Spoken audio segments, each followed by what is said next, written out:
नमस्ते my dear student, हमारा प्यारा channel all India career institute पर आप लोगों का स्वागत है। बच्चों, ह्यूमन फिजियोलॉजी का फर्स्ट चैप्टर जैसे कि डाइजेशन और ऑब्जर्प्शन हम लोग पढ़ रहे हैं। इसमें से अभी तक 11 लेक्चर हो चुका है। बच्चों, मैं एक चीज़ के लिए सॉरी कहना चाहूँगा कि इससे जस्ट पहले वाला जो लेक्चर है, लास्ट लेक्चर, मैं वो तो 11th लेक्चर है, पर मैंने उसमें गलती से 10th लेक्चर कह दिया है, तो पर वो 11th लेक्चर है। इसका मतलब वो जब 11th लेक्चर है तो ये 12th लेक्चर होगा। जी हाँ बच्चों, ये जो अभी आप पढ़ रहे हैं जिसमें हम प्रोसेस ऑफ डाइजेशन पढ़ेंगे, ये 12th लेक्चर है। तो डाइजेशन और एब्जॉर्प्शन का जो पहला चैप्टर है ह्यूमन फिजियोलॉजी का, उसमें हम लोग अभी तक डाइजेस्टिव ग्लैंड ख़त्म कर लिए। लास्ट लेक्चर में हम लोगों ने डाइजेस्टिव ग्लैंड ख़त्म कर लिया, सारा डाइजेस्टिव ग्लैंड। अब हम लोग पढ़ते हैं प्रोसेस ऑफ डाइजेशन, यानी डाइजेशन कैसे कैसे कैसे कैसे होता है, और प्रोटीन का कैसे डाइजेशन, कौन डाइजेशन करेगा और कहाँ डाइजेशन होगा, फिर उसी तरह फैट का, फिर उसी तरह स्टार्च का, फिर उसी तरह न्यूक्लिक एसिड का, सारा चीज़ पढ़ेंगे। ठीक है। अब ये प्रोसेस ऑफ डाइजेशन जो पढ़ रहे हैं हम बच्चों, इसमें तो सबसे पहले मैं एक फिगर बनाना चाहूँगा, बस छोटा सा फिगर, थोड़ा कुछ सेकेंड दीजिए हमको। ये शख्स है, इस शख्स को, इस आदमी को तो आप लोग जानते हैं बहुत पहले से ही। ये देखिए, ये मान लेते हैं इसका खूबसूरत सा आँख है, और ये मान लेते हैं खूबसूरत सा बाल है। ठीक है।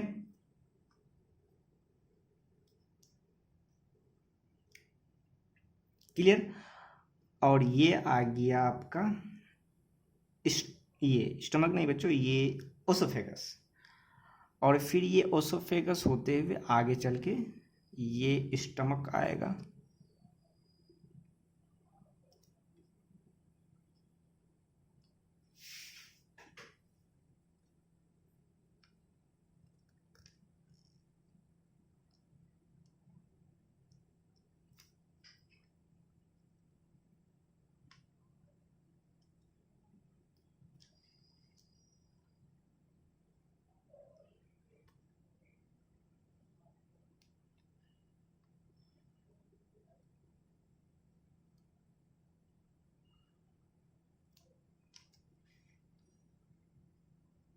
यहीं पे ख़त्म कर देते हैं। बहुत ज़्यादा तामझाम नहीं करते हैं, यहीं पे ख़त्म कर देते हैं।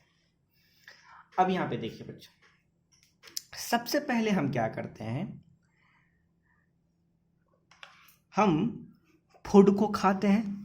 पूरे डाइजेशन की प्रक्रिया में बता रहा हूँ। सबसे पहला हमारा जो काम करता है वो फूड को हम लेते हैं अपने मुंह में। ये देखिए फूड है, इसको हम क्या करेंगे, अंदर लेंगे, माउथ में लेंगे। यही जो माउथ में हमने फूड को लिया, इसी प्रोसेस को हम कहते हैं इंजेशन, यानी मैंने इंजेशन किया। किसका इंजेशन किया? Of food.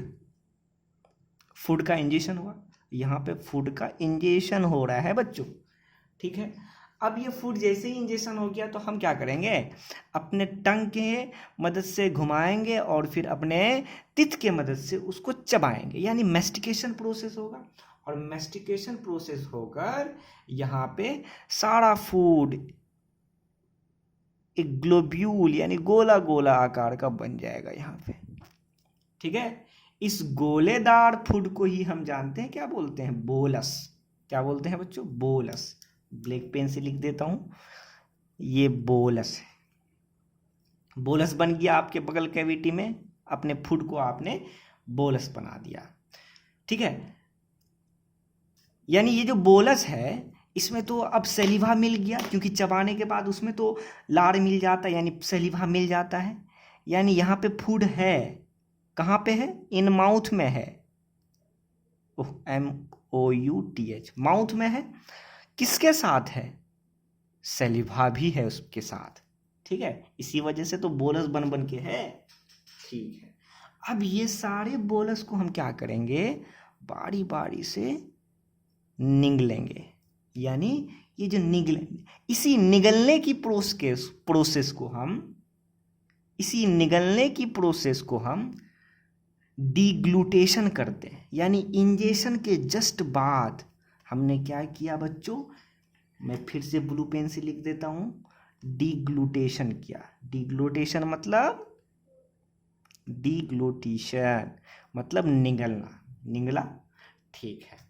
और यहाँ पे क्या, ये यहाँ पे क्या हुआ कि बोलस बन गया, यहाँ पे मेस्टिकेशन हुआ, तो मैं यहाँ पे लिख देता हूँ मेस्टिकेशन, जो बकल कैविटी में हुआ, ठीक है। अब ये निगलने के बाद ये ओसोफेगस में कुछ नहीं होगा, बस ये पाथ है मूवमेंट का, फूड के मूवमेंट का पाथ है, यहाँ पे और कुछ नहीं होता है बच्चों, ठीक है। अब ये सारा बोलस क्या हो जाएगा, आ गया स्टमक में, ये देखिए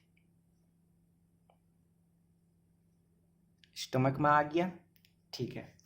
अब ये स्टमक में क्या होगा, स्टमक का जो मसल्स होगा वो कॉन्ट्रैक्शन रिलैक्सेशन करेगा, जिसके वजह से फूड में हलचल मच जाएगा, इधर उधर उधर इधर होगा। इसी हलचल के प्रोसेस को ही हम बोलते हैं, ये स्टमक के मसल्स के वजह से जो फूड में हलचल हुआ, यानी कि कॉन्ट्रैक्शंस के वजह से, इसी को हम बोलते हैं चर्निंग। और इस चर्निंग के मदद से ये सब के सब फूड क्या हो जाएगा, उसमें जो स्टमक में जो एसिड है और भी बहुत सारे जूस हैं, सब उस फूड में मिल जाएगा, यानी अब ये फूड एसिडिक नेचर का हो जाएगा। तो वह फूड जो एसिडिक नेचर का होता है स्टमक में, उसी फूड को हम चाइम बोलते हैं। वह फूड जो गोला गोला सलिवा से मिल गया उसको हम बोलस बोले, और वह फूड जो एसिडिक नेचर का हो गया, एसिड से मिल गया स्टमक में, उस फूड को हम चाइम बोलते हैं। ये हो गया चाइम, ठीक है।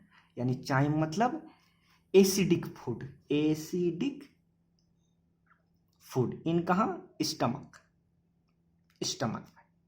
क्लियर बच्चों, यहां तक समझ में आ गया। अब ये फूड चर्निंग के मदद से ये चाइम बन गया। अब ये चाइम क्या करेगा, थोड़ा आगे बढ़ेगा, यहां भी है, यहां भी ये फूड जो है ये भी चाइम ही है बच्चों, ये भी चाइम ही है, क्योंकि यहाँ भी एसिडिक नेचर ही है। लेकिन थोड़ा और आगे अगर यही चाइम बढ़ेगा, यहाँ देखिए ये यहाँ आ गया, ठीक है। यहाँ पे आने के बाद क्या हो जाएगा बच्चों, सारा एंजाइम्स इस पे एक्ट करेगा, जिस एंजाइम्स और हार्मोन के मदद से, जूस के मदद से ये फूड टूटना स्टार्ट हो जाएगा, तो जहाँ पे टूटना स्टार्ट हो गया मतलब क्या, डाइजेशन स्टार्ट हो गया। यहाँ फिर से मैं यानी डिग्लूटेशन करने के बाद क्या होता है, डाइजेशन हो जाता है। तो कुछ कुछ डाइजेशन यहाँ भी होगा और यहाँ भी होगा, यानी डिग्लूटेशन निकलने के बाद डाइजेशन स्टार्ट। क्लियर, ठीक है। अब यहाँ डाइजेशन स्टार्ट हो गया, और डाइजेशन करने के बाद बहुत सारा चीज इसमें मिल गया। और क्या मिल गया, यहाँ पे तो HCl नहीं होता, यानी यहाँ एसिडिक नहीं होता, तो क्या किस नेचर का होता है, अल्कलाइन नेचर का। अब ये फूड किस नेचर का हो गया, अल्कलाइन।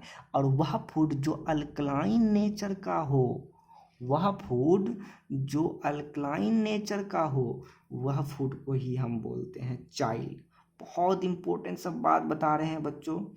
स्टमक में एसिडिक नेचर का फूड को चाइम, बकल कैविटी में सलीवा के साथ फूड को हम बोलस, और स्मॉल इंटेस्टाइन में फूड के साथ जो एल्कलाइन नेचर का होगा स्मॉल इंटेस्टाइन में, वैसे फूड को चाइल्ड बोलते हैं। तो चाइल्ड मतलब alkaline food in intestine. Clear हो गया बच्चों, हाँ। अब ये डाइजेशन चाइल्ड होने के बाद, अब ये डाइजेशन हो गया। अब डाइजेशन होने के बाद छोटे छोटे छोटे छोटे टुकड़ों में बट गया ये फूड, ग्लूकोज अब मिल गया। अब ये क्या करेगा, इसमें जो मैक्रोविलाई प्रेजेंट होता है, ये मैक्रोविलाई के थ्रू क्या कर लेगा, सारे फूड को एब्जॉर्ब करना स्टार्ट करेगा। यानी डाइजेशन के बाद क्या होता है, एब्जॉर्प्शन होता है, एब्जॉर्ब करना स्टार्ट करेगा। और एब्जॉर्प्शन के जस्ट बाद एसिमिलेशन भी होता है। एसिमिलेशन यह होता है, ठीक है। ये कब होता है, आफ्टर एब्जॉर्प्शन, ठीक है। और उसके जस्ट बाद क्या हो जाएगा, सब फूड यहां आ जाएगा, ये देखिए एब्जॉर्प्शन यहाँ पे आया, ये सारा फूड टूट टूट, ये तो सारा डाइजेस्ट हो गया ना। तो डाइजेस्ट होने के बाद सारा फूड आया यहाँ, ये देखिए आ गया, छोटे छोटे टुकड़ों में बट गया। तो छोटे छोटे टुकड़ों में, अब ये छोटे छोटे टुकड़ों को आराम से मैक्रोविलाई क्या कर सकता है, छोटे छोटे टुकड़ों को आराम से मैक्रोविलाई एब्जॉर्ब कर, यानी यहाँ पे एब्जॉर्प्शन हो रहा है आपका, ये सब यहाँ से यहाँ तक सब एब्जॉर्प्शन हो रहा है। उसके बाद जो डाइजेस्ट नहीं हो पाया या डाइजेस्ट होने के बाद जो वेस्ट मटेरियल बच गया वो क्या हो जाएगा, एनस के थ्रू निकल जाएगा। जो निकलता है उसी को हम फेसेस बोलते हैं। क्या बोलते हैं, फेसेस बोलते हैं, ठीक है। और इस फेसेस निकलने की प्रोसेस को हम कहते हैं, ब्लू पेन से लिख देता हूं, defecation.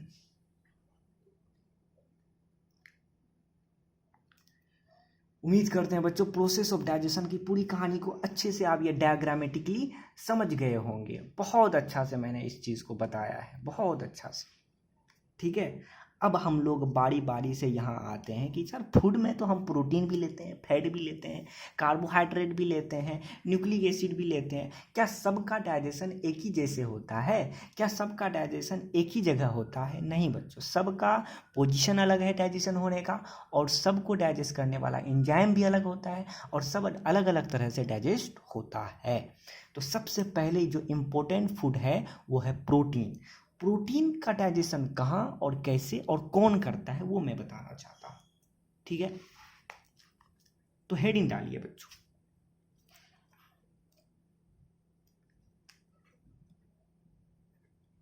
Digestion of protein. Protein की डाइजेशन किया जाए तो सबसे पहले तो लिख लीजिए आप कि इसकी डाइजेशन कहाँ होता है, पोजीशन कहाँ है डाइजेस्ट होने का। प्रोटीन का डाइजेशन स्टमक से ही शुरू होता है, यानी कि बगल कैविटी में इसकी डाइजेशन नहीं होता है। स्टमक से शुरू होता है और इंटेस्टाइन तक जाता है, ठीक है। तो स्टमक और इंटेस्टाइन में प्रोटीन का डाइजेशन होता है। कौन करता है बच्चों?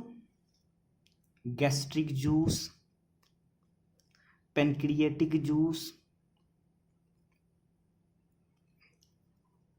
और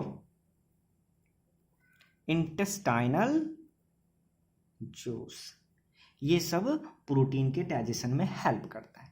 देखिए बच्चों, प्रोटीन को डाइजेस्ट करने वाला जो भी एंजाइम होता है वो इनएक्टिव फॉर्म में निकलता है, और फिर HCl के मदद से तब वो एक्टिव फॉर्म में आता है, और फिर तब जाके प्रोटीन का डाइजेस्ट करता है। क्लियर? तो और जो एंजाइम इनएक्टिव फॉर्म में निकलता है वैसे ही एंजाइम को जैमोजेन बोलते हैं, यानी कि प्रोटीन का जो भी एंजाइम होता है वो इनएक्टिव फॉर्म में निकलता है, यानी किस फॉर्म में, जैमोजेन फॉर्म में निकलता है, और तब फिर वो एक्टिव होता है, तब जाके प्रोटीन का डाइजेस्ट करता है। तो पहले हम जानते हैं कि इनएक्टिव फॉर्म वाले को क्या बोलेंगे, तब फिर उसको एक्टिव करेंगे, ठीक है। तो सबसे पहला हम स्टमक में डाइजेस्ट करवाना चाह रहे हैं। एक्टिवेशन, तो पहले एक्टिव होगा तब ना ये डाइजेस्ट होगा बच्चों, क्योंकि इनएक्टिव फॉर्म में निकल रहा है। तो activation of inactive digest, inactive enzyme, inactive enzyme को ही हम बोल सकते हैं जैमोजेन, जी बोल सकते हैं। इन कहाँ, गैस्ट्रिक, गैस्ट्रिक मतलब स्टमक, स्टमक में जो जूस होता है यानी उसी को गैस्ट्रिक जूस बोलते हैं। पहले गैस्ट्रिक जूस का, फिर इंटेस्टाइनल, फिर पेनक्रियाज, सबका पढ़ेंगे।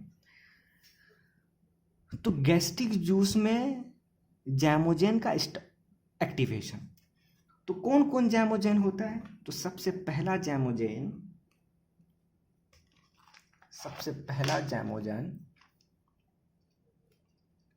पेप्सिनोजेन होता है।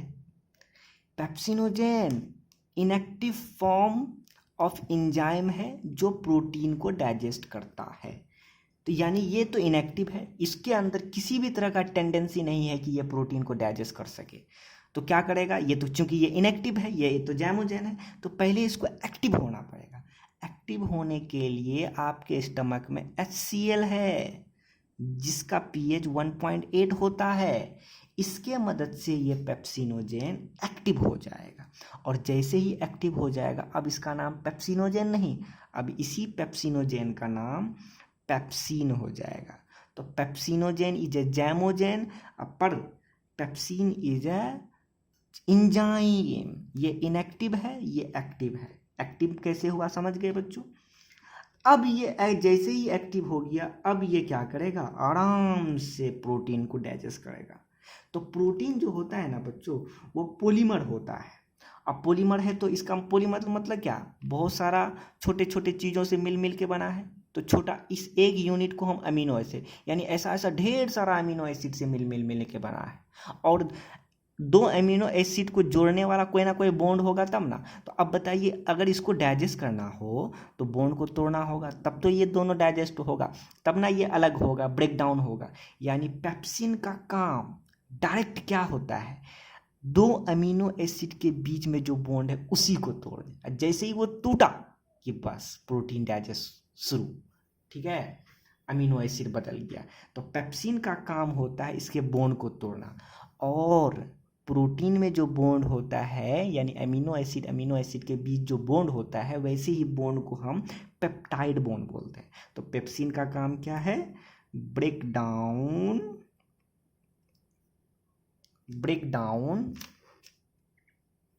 Of peptide bond. ठीक है, क्लियर हो गया? ये याद, ये बच्चा समझ जाता है कि कौन एंजाइम किसको डाइजेस्ट करेगा, नाम भी समझ जाता है एक्टिवेशन, लेकिन वो किसको तोड़ेगा वही नहीं पता होता, कौन बॉन्ड को तोड़ेगा। ठीक है, दूसरा जैमोजन जो होता है बच्चों, वो होता है प्रोडिनाइन। ठीक है, प्रोडिनाइन ये भी इनएक्टिव फॉर्म में है। इसको एक्टिव होने के लिए क्या करना होगा, HCl से मिलना होगा जाके, भाई तुम मुझे एक्टिव कर दो। अब जैसे ही ये एक्टिव होगा तो इसका नाम होता है रिनाइन। ठीक है, या इसी को हम चैमोसिन भी बोलते हैं। ठीक है, ये जो होता है, ये एंजाइम इन्फेंट के केस में होता है, बच्चे के स्टमक में होता है। क्यों? क्योंकि ये एंजाइम जो होता है, मिल्क में जो प्रोटीन होता है, केसिन प्रोटीन, उसको तोड़ने में मदद, उसको डाइजेस्ट करने में हेल्प करता है। एडल्ट में ये नहीं होता है बच्चों। ठीक है, तो ये किसके केस में होता है, यहाँ पे मैं ऐसे लिख देता हूँ, या इन केस ऑफ इन्फेंट, छोटे बच्चे। ठीक है, उसमें होता है। और ये क्या करता है बच्चों, ये रिनाइन एंजाइम, ये एक तरह का प्रोटीन होता है जिसको हम बोलते हैं केसिन प्रोटीन। ठीक है, जो कहाँ पड़ा, एक तरह का क्या है, मिल्क प्रोटीन है, मिल्क में पाए जाए हुए प्रोटीन केसिन है। ये क्या करता है बच्चों,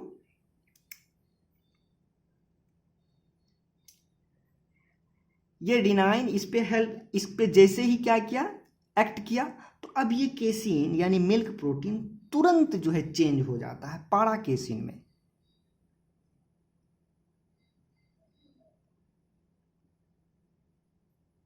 पारा केसिन में चेंज हो गया। अब ये पारा केसिन क्या करता है, कैल्शियम आयन से रिएक्ट करता है। और कैल्शियम आयन से रिएक्ट करके ये देखिए क्या बन जाता है, देखिए जगह कम है लेकिन फिर भी देखिएगा बच्चों, ये पारा केसिन जैसे कैल्शियम आयन से रिएक्ट करता है तो बन जाता है कैल्शियम पारा केसिनेट। PARACASEINATE,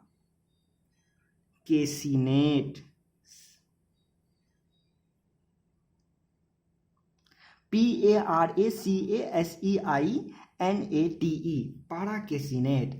और यही वो कैल्शियम पाराकेसिनेट है जो कि हेल्प करता है किसमें, मिल्क को कर्डलिंग में, मिल्क को जमाने में, दही बनाने में। इसी वजह से बच्चे लोगों में देखिएगा, दूध पीने के बाद अगर वो वोमिटिंग कर देता है तो फटा हुआ दूध निकलता है, कर्ड निकलता है।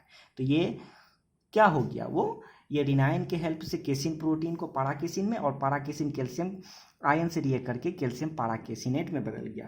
तो this is the curdling of milk. यहाँ पे मैं लिख दूँ बच्चों, नीचे मैं लिख देता हूँ, ये ऐसे लिख देता हूँ, कर्डलिंग ऑफ मिल्क। बहुत मुश्किल होता है बच्चों, लेकिन फिर भी आप लोग पढ़ लीजिए, ठीक हो गया। इस तरह से गैस्ट्रिक जूस में हमने किस तरह एक्टिव होता है और कौन कौन एंजाइम एक्टिव होता है वो हमने देख लिया, ठीक है। अब हम लोग आते हैं प्रोटीन का डाइजेशन इंटेस्टाइनल जूस में कैसे होता है, ठीक है।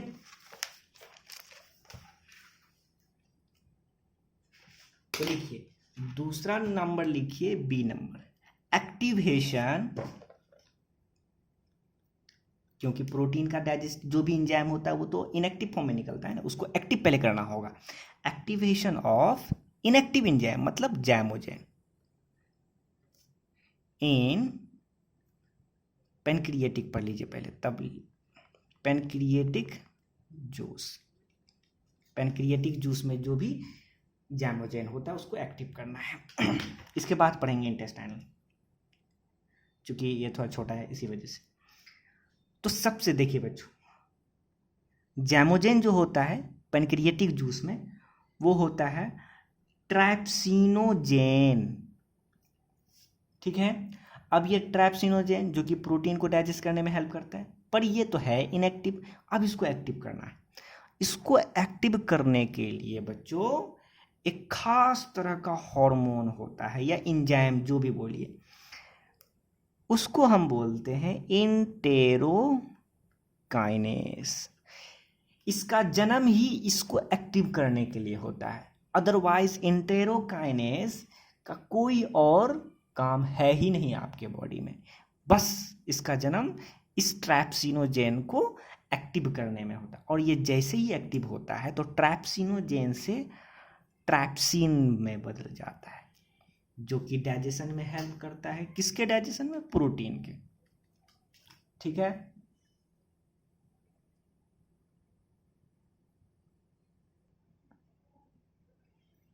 प्रोटीन के डाइजेशन में हेल्प करता है, क्लियर। अब एक बार ये ट्रैप्सिन बन गया तो अब कोई दिक्कत नहीं है।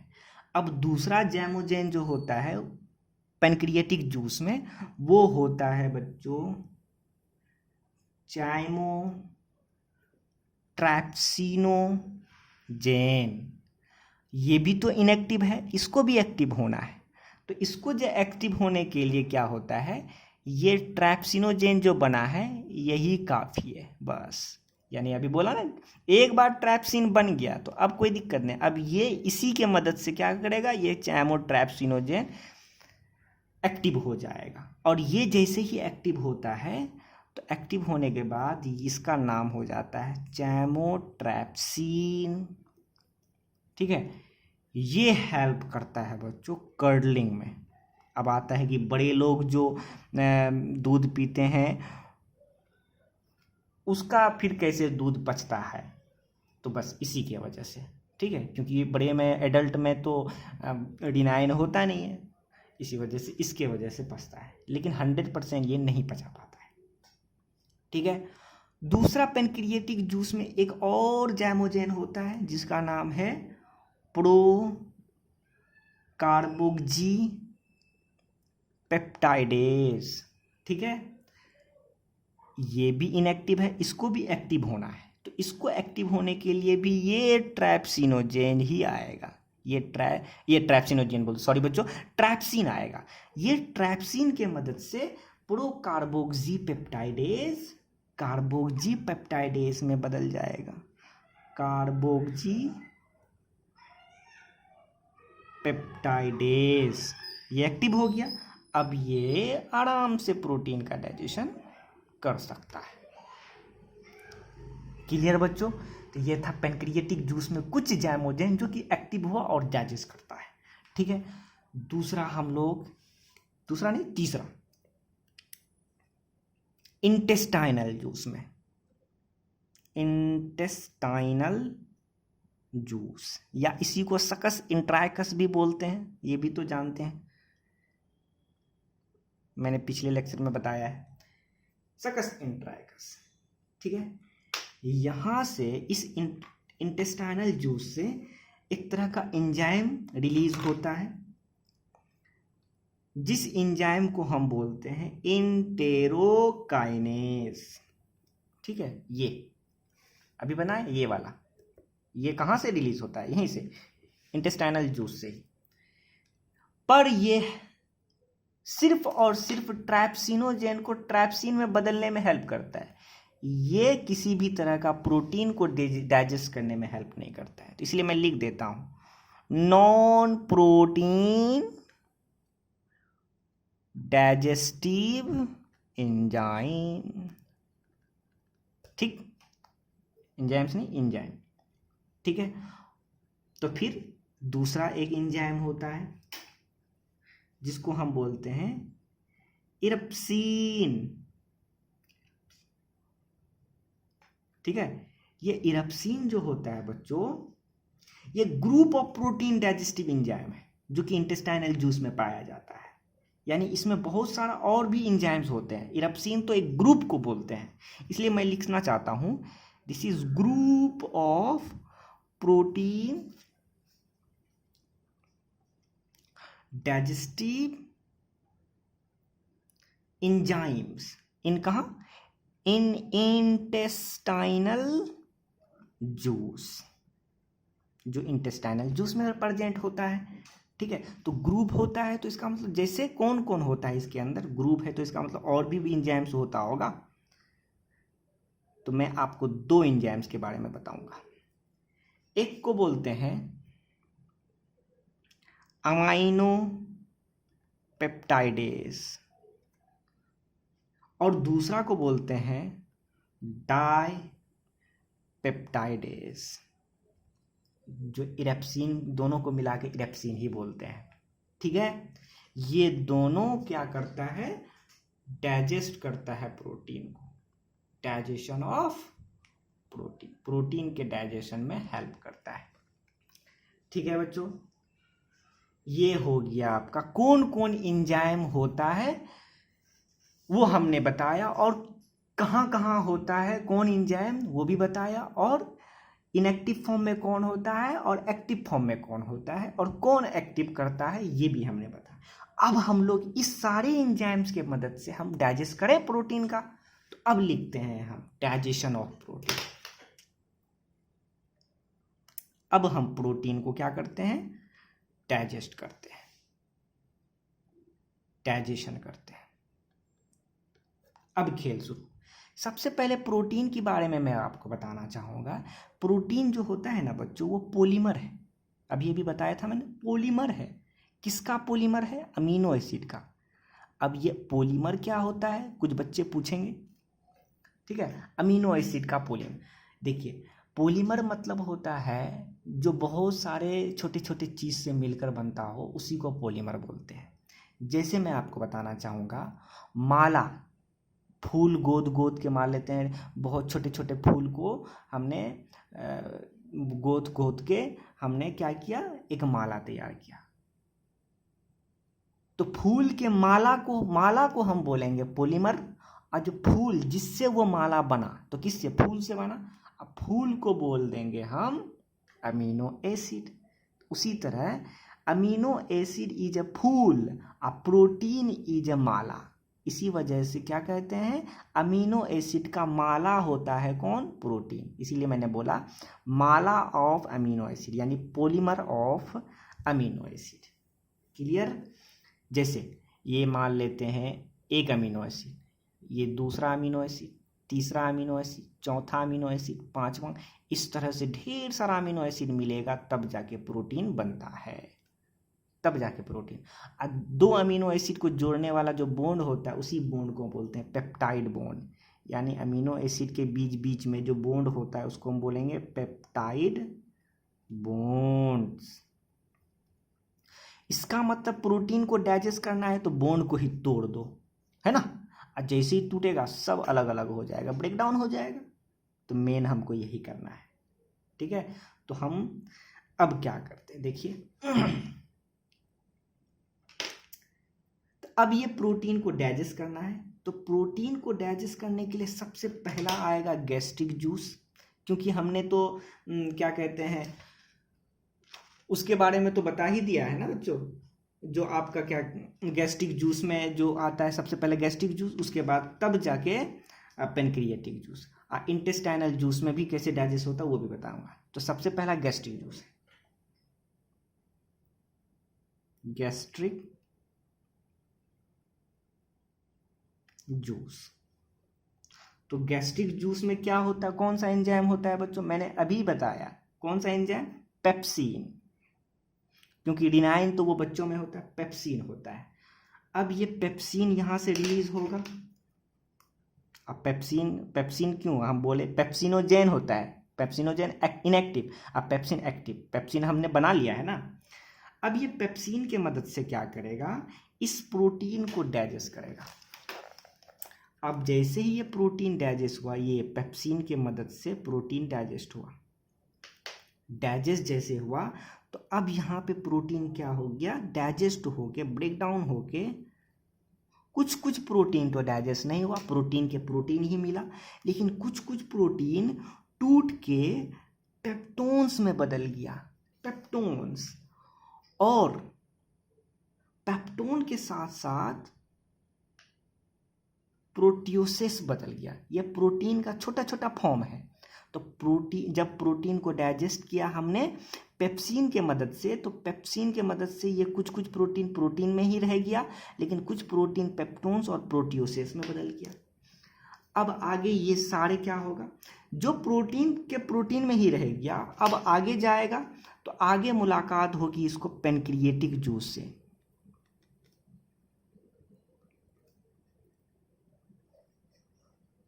पेनक्रिएटिक जूस से मुलाकात होगा। अब पेनक्रिएटिक जूस में होता है क्या बच्चों, ट्रैप्सिन।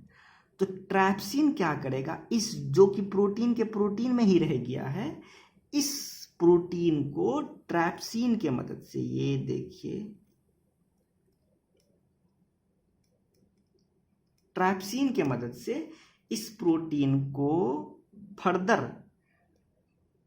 पेप्टोन्स और प्रोटियोसिस में बदल देगा, प्रोटियोसिस में बदल दिया, ठीक है।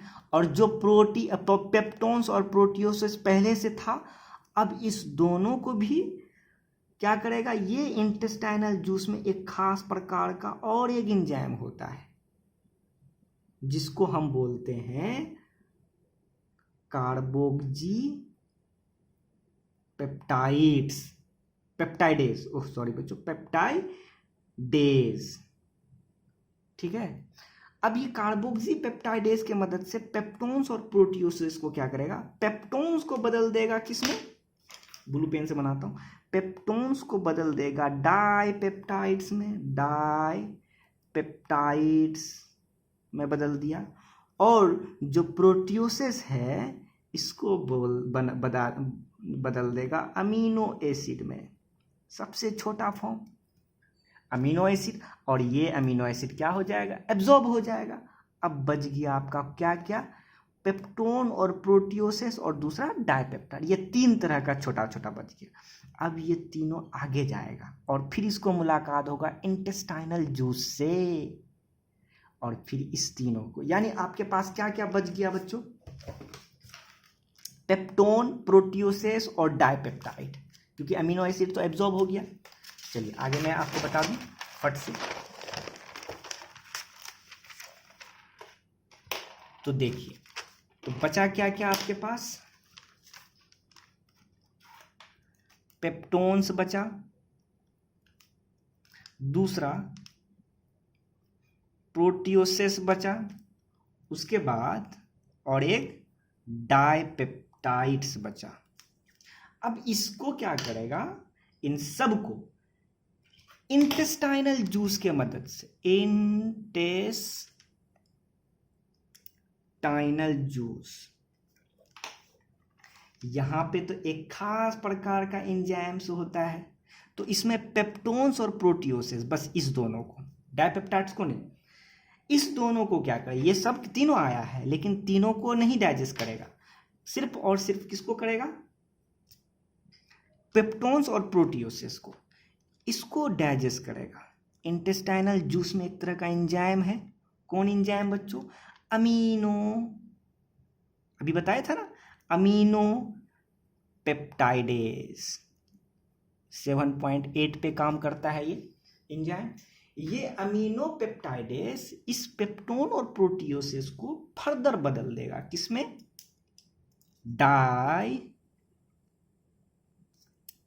पेप्टाइडेज में, डाइपेप्टाइडेज बच्चों, सॉरी बच्चों, डाइपेप्टाइड्स में, और प्रोटियोसिस को भी बदल देगा डाइपेप्टाइड्स में, ठीक है।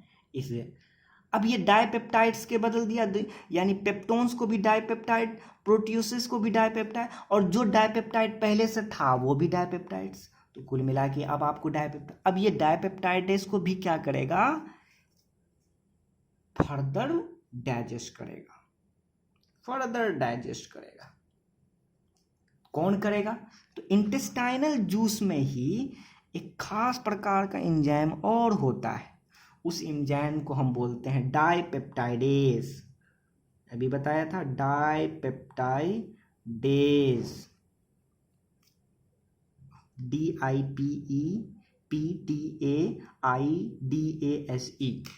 ठीक है, डाइपेप्टाइड, ये भी 7.8 पे काम करता है, ठीक है। अब ये डाइपेप्टाइडेज के मदद से ये डाइपेप्टाइड्स अमीनो एसिड में चेंज हो जाएगा, यानी अमीनो एसिड में बदल जाएगा। अब फिर ये अमीनो एसिड क्या हो जाएगा बच्चों, एब्जॉर्ब हो जाएगा। इस तरह से डाइजेस्ट होता है तीनों gastric juice, pancreatic juice, intestinal juice में। तो ये है आपका सारा दास्तान कहानी यानी प्रोटीन का डाइजेशन का, क्लियर। अब आगे है डाइजेशन ऑफ स्टार्च, उसके पास है डाइजेशन ऑफ न्यूक्लिक एसिड, फिर है डाइजेशन ऑफ फैट। इन सब को पढ़कर हम लोग फिर आगे बढ़ेंगे।